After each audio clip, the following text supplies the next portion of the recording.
മര്യാദയ്ക്ക് secret വെപ്പന്റെ formula എന്താണെന്ന് വെച്ചാൽ പറയേ, അല്ലെങ്കിൽ എല്ലാത്തിനെയും പുകച്ചു കളയും. ഹുങ്കാർ സിംഗിന്റെ ദേഷ്യം എന്താണെന്ന് നിങ്ങൾക്ക് അറിയാൻ പാടില്ലഞ്ഞിട്ടാണ്. അയാള് ഭയങ്കര സാധന, ഒരെണ്ണം പോലും ജീവിക്കില്ല. ഞങ്ങൾക്കൊന്നും അറിയില്ല, ഞങ്ങളെ വിട്ടാക്ക്.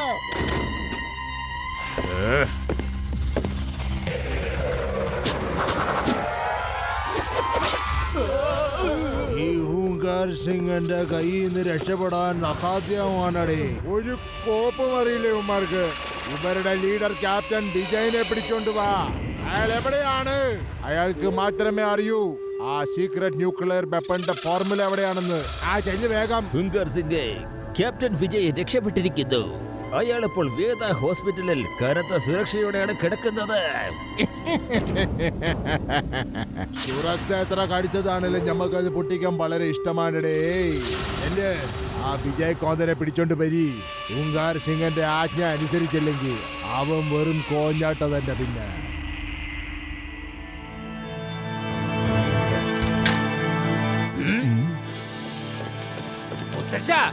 ഇത് ക്യാപ്റ്റൻ വിജയാണ്. ക്യാപ്റ്റൻ വിജയ്, ഇത് ഞങ്ങളുടെ മുത്തച്ഛനാണ്. അത് അദ്ദേഹത്തിന്റെ പേരക്കുട്ടി ശിവയാണ്. മിടുക്കനാണ്. ഇതൊക്കെ അവന്റെ പ്രിയപ്പെട്ട കൂട്ടുകാരാണ്. അല്ല ക്യാപ്റ്റൻ വിജയ് സാർ, ഇതൊക്കെ എങ്ങനെയാണ് സംഭവിച്ചത്? ലഡ്ഡു സിംഗ്, ഞാനും എന്റെ ടീം ഒരു സീക്രട്ട് മിഷനിലായിരുന്നു. പെട്ടെന്നാണ് ശത്രുക്കൾ ഞങ്ങളുടെ താവളം വളഞ്ഞത്. ഒരു വിധത്തിലാണ് ഞാൻ അവിടുന്ന് രക്ഷപ്പെട്ടത്. പക്ഷെ എന്റെ ടീമിലുള്ള അംഗങ്ങൾ അവരുടെ പിടിയിലാണ്. സാറ് കൂടുതൽ സംസാരിക്കരുത്. ഡോക്ടർ നിങ്ങളോട് സംസാരിക്കരുതെന്നാ പ്രത്യേകം പറഞ്ഞിട്ടുണ്ട്. ആരും ഇങ്ങനെ ശല്യം ചെയ്യരുത്. പേഷ്യന്റിന് റെസ്റ്റ് ആവശ്യമാണ്. എന്നാ ശരി, ഞങ്ങള് പോയിട്ട് പിന്നെ വരാം. നിങ്ങൾ നന്നായിട്ട് റെസ്റ്റ് എടുത്തോളൂ സാർ.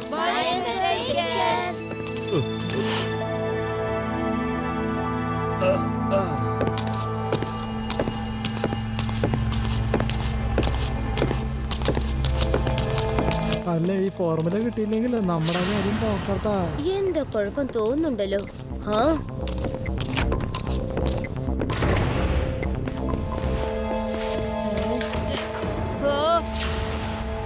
എത്ര പെട്ടെന്ന് ഇവരെ ഇവിടുത്തെ കൊണ്ടുപോകണം. ഹുങ്കാർ സിംഗ് അവിടെ കാത്തിരിക്കുക. അദ്ദേഹത്തിന് ഒന്നും ചെയ്യരുത്. മര്യാദക്ക് ഇവിടുത്തെ പോയിക്കോ, അല്ലെങ്കിൽ കുട്ടിയെന്ന് വിളിക്കരുത് അങ്കിൾ.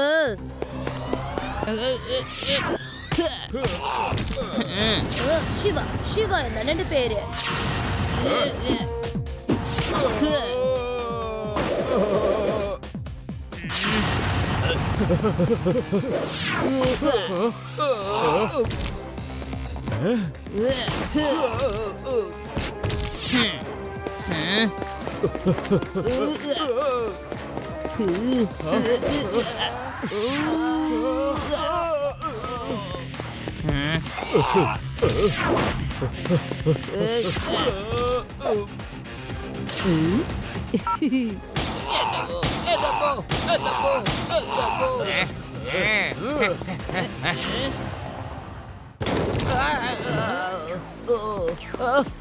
അല്ല, അവിടെ എന്തൊക്കെയാണ് നടക്കുന്നത്?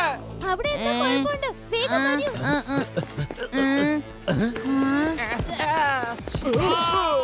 ഞാനിതാ വരുന്നു.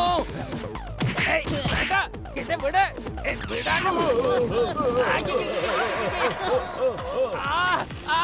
ഇതൊന്ന് നിർത്തണേ. ഈ വണ്ടി ഒന്ന് നിർത്താൻ പറയാ. ആരെങ്കിലും ഈ വണ്ടി ഒന്ന് നിർത്ത. അതിന് ബ്രേക്കും ബെല്ലും വേഗം നിർത്താൻ. എന്റെ കയ്യിന് എല്ല് പോയേ.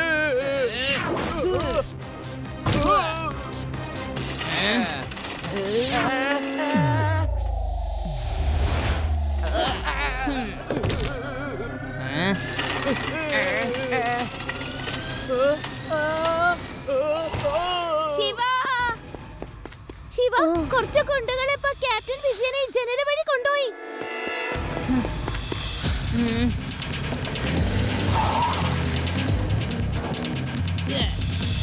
ക്യാപ്റ്റൻ വിജയ് നമ്മൾക്ക് എങ്ങനെയെങ്കിലും രക്ഷപ്പെടുത്തിയേ പറ്റൂ. സർ, അദ്ദേഹത്തെ എങ്ങനെ രക്ഷപ്പെടുത്താ പറയൂ. അവർക്ക് എവിടെയാണെന്ന് സാറിന് അറിയോ? I'm not sure. പക്ഷേ ചിലപ്പോൾ ഒരു സ്ഥലത്ത് അവർ കാണാൻ സാധ്യതയുണ്ട്. പക്ഷെ ശരിക്കും നമുക്ക് അറിയാൻ മേലാത്തത് കൊണ്ട് അങ്ങോട്ട് കമാൻഡോസിനെ അയക്കാൻ പറ്റില്ല. കാരണം അവിടെ കോളനിക്കാരാണ് അധികവും താമസിക്കുന്നത്. നമുക്ക് ഒരാളെ സ്പൈ ആയിട്ട് അവിടെ രഹസ്യം കണ്ടുപിടിക്കാനായിട്ട് അയക്കണം. അയാളെ കണ്ട ആർക്കും ഒരു സംശയം തന്നെ തോന്നരുത്. സർ, ഞാൻ തീർച്ചയായിട്ടും അങ്ങോട്ട് പോവാം. ഞാൻ പറയാൻ ഉദ്ദേശിച്ചത് തന്നെ നീയും പറഞ്ഞു ശിവ. പിന്നെ സാർ, നമ്മുടെ ശിവയെ ആരും അവിടെ സംശയിക്കുമില്ല. ഇവൻ കാണാൻ ചെറിയ ചെറുക്കനാണെങ്കിലും നമ്മുടെ കമാൻഡോയെക്കാളും നല്ല ബുദ്ധിമാനാണ്. അവൻ അവിടെ ചെന്ന് ഫോട്ടോസ് ഒക്കെ എടുത്തോണ്ട് വന്നേക്കും സാർ. പിന്നെ സാറ് എല്ലാം പ്ലാൻ ചെയ്തതുപോലെ കൂട്ടുകാരൊക്കെ രക്ഷിക്കാനും പറ്റും സാർ. ഐഡിയ ഒക്കെ കൊള്ളാം, പക്ഷെ അവിടെ നമ്മൾക്കൊരു ബാക്കപ്പ് സപ്പോർട്ടും ഇവന്റെ കൂടെ അയക്കണം. ചിലപ്പോ ഇവൻ അവിടെ വല്ല സഹായം വേണ്ടി വന്നാലോ? ഞാനും ലഡ്ഡു സിംഗും വേഷപ്രച്ഛന്നരായി കുറച്ചു ദൂരം തന്നെ നിൽപ്പുണ്ടാവും. ശിവയ്ക്ക് വല്ല ആവശ്യവും വന്നാലോ? ഞങ്ങള് ശിവയുടെ അടുത്ത് വേഷം മാറി പോവാൻ സാർ. നമ്മൾ എന്തിനാ പോന്നെ? നമ്മളവിടെ കുടുങ്ങി പോയാലുണ്ടല്ലോ, എനിക്ക് ഓടാനും പോലും പറ്റില്ല, അറിയില്ലേ? നീ എന്തിനാ പേടിക്കുന്നേ? ഞാനല്ലേ കൂടിയുള്ളത്. സർ, ഞങ്ങൾ അവിടെ ചെന്ന് എല്ലാ വിവരങ്ങളും കൊണ്ടുവരാം. സർ ടെൻഷൻ ആവേണ്ട കാര്യമില്ല. Okay Shiva, if you are confident, ഞാൻ നിങ്ങൾക്ക് എല്ലാവർക്കും പെർമിഷൻ തരുന്നു. നമ്മുടെ കയ്യിലാണെങ്കിൽ വേറെ ഓപ്ഷൻ ഒന്നും കാണുന്നുമില്ല. പിന്നെ സമയം വളരെ കുറവാണ്. All the best everybody and take care.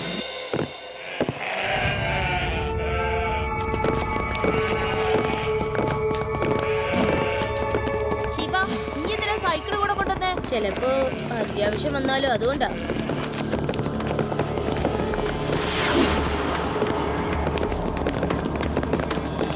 ആ രണ്ടുപേരും ഇവിടെ ഉള്ളവരല്ലെന്ന് തോന്നുന്നല്ലോ. ഒരാള് മിലിറ്ററിയുടെ ഷൂസ് ഇട്ടിട്ടുണ്ട്. ആർമിക്കാരും പോലീസുകാരും അങ്ങനത്തെ ഷൂസ് ഇടുക. ആ ഗ്രാമത്തിലുള്ളവർ പോലെ വേഷം കെട്ടിയപ്പോ ഇവന്മാരെ ഷൂസ് മാറ്റാൻ പറന്നുപോയി. നമുക്ക് ഇവർക്കിട്ടൊരു പണി കൊടുക്കാം.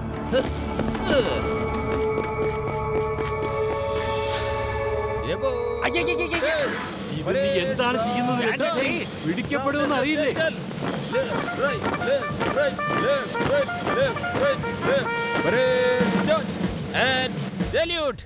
നിന്റെ പേരും റാങ്കും പറയൂ. Inspector laddu Singh sir. നിങ്ങൾ ആരാണ് സാർ? ഞങ്ങൾ ആരാണെന്ന് അറിയേണ്ട ആവശ്യം നിനക്കില്ല. പക്ഷെ താൻ ആരാണെന്ന് ഞങ്ങൾക്ക് ഇപ്പൊ മനസ്സിലായി. ഇങ്ങോട്ട് രഹസ്യാന്വേഷണത്തിന് വന്നിരിക്കല്ലേ? മര്യാദക്ക് കൂടെ വന്നോ? ലഡ്ഡു സിംഗ് നീയുണ്ടല്ലോ, ഇന്ന് വരെ നിന്നെ ഞാൻ പരേഡ് കാണിക്കുന്നൊന്നും കണ്ടിട്ടേ ഇല്ല. എല്ലാ ദിവസവും പരേഡ് കൂടി ഇന്നല്ലേ ചെയ്തോ? രേവ, മുത്തശ്ശനെയും ലഡ്ഡു സിംഗ് സാറിനെയും കുറെ നേരമായിട്ട് കാണുന്നില്ലല്ലോ. ചിലപ്പോ അവര് രണ്ടുപേരെ ഗുണ്ടകൾ അങ്ങനെ പിടിച്ചു കാണോ? നീ പറഞ്ഞത് ശരിയാ. നിന്റെ നാനാജി ഇൻസ്പെക്ടറും ഒക്കെ ഞങ്ങളുടെ കൈവശമുണ്ട്. മര്യാദക്ക് ഞങ്ങളുടെ കൂടെ പോന്നോ, അല്ലെങ്കിലുണ്ടല്ലോ. ഞങ്ങളുടെ ഇഷ്ടം പോലെ ഞങ്ങൾ എവിടെ വേണമെങ്കിലും പോകും, കേട്ടല്ലോ.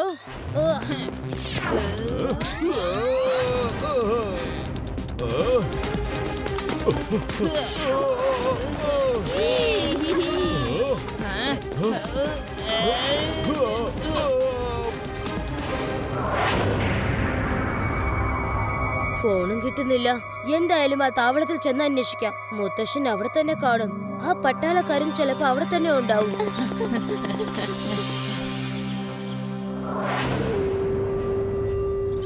ഡോക്ടർ, ഇവന് ബോധം തെളിഞ്ഞില്ലേ? എത്രയും പെട്ടെന്ന് എനിക്ക് ആ സീക്രട്ട് വെപ്പന്റെ ഫോർമുല അറിയണം.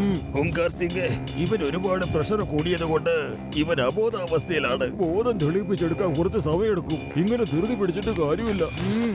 ഇവന്മാർ രണ്ടുപേരും നമ്മുടെ ഏരിയ കിടന്ന് കറങ്ങുമായിരുന്നു ബോസേ. ഇവൻ പോലീസാ. ഹുങ്കാർ സിംഗിന്റെ ആജ്ഞയിൽ നിന്നും ആർക്കും രക്ഷപ്പെടാൻ പറ്റൂല. തീർച്ചയായിട്ടും ഇവന്മാരെ രക്ഷപ്പെടുത്താനായിരിക്കും നിങ്ങൾ വന്നിട്ടുള്ളത്. അപ്പോ ആ സീക്രട്ട് വെപ്പന്റെ ഫോർമുല നിങ്ങൾക്ക് അറിയാമായിരിക്കും. അതുകൊണ്ട് ഇൻസ്പെക്ടർ പറയ്, ആ സീക്രട്ട് വെപ്പൺ എവിടെയാണെന്ന് പറയ്. ഈ ലഡ്ഡു സിംഗിനെ ഉണ്ടാക്കിയിരിക്കുന്നത് ഉരുക്ക് കൊണ്ടാണ്. ഉരുക്ക്. നീ എന്ത് തലകുത്തി പറഞ്ഞാലും ശരി, ഞാൻ നിന്നോട് ഒരു കാര്യം പറയില്ല എന്ന് പറഞ്ഞില്ലേ?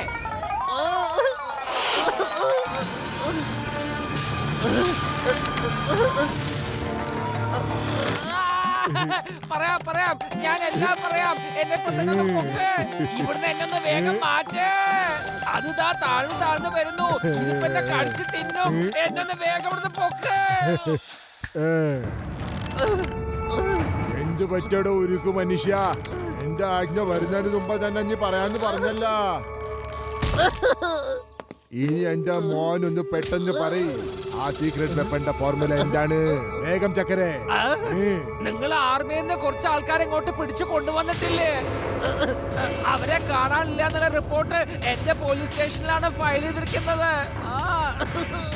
ഞാനൊരു പോലീസ് ഇൻസ്പെക്ടർ ആയതുകൊണ്ട് അതെന്റെ കടമയല്ലേ. ബാക്കിയുള്ള കാര്യങ്ങളൊക്കെ ക്യാപ്റ്റൻ വിജയ് സാറിന് മാത്രമേ അറിയുള്ളൂന്നേ. അദ്ദേഹത്തിന് ബോധം വന്നു കഴിഞ്ഞാൽ ചോദിച്ചോ. എല്ലാത്തിനും അങ്ങോട്ട് അടച്ചിട്. പിന്നെ ഡോക്ടർ, ആ വിജയ് കോന്തിന് പെട്ടെന്ന് ബോധം വരുത്തിക്ക്.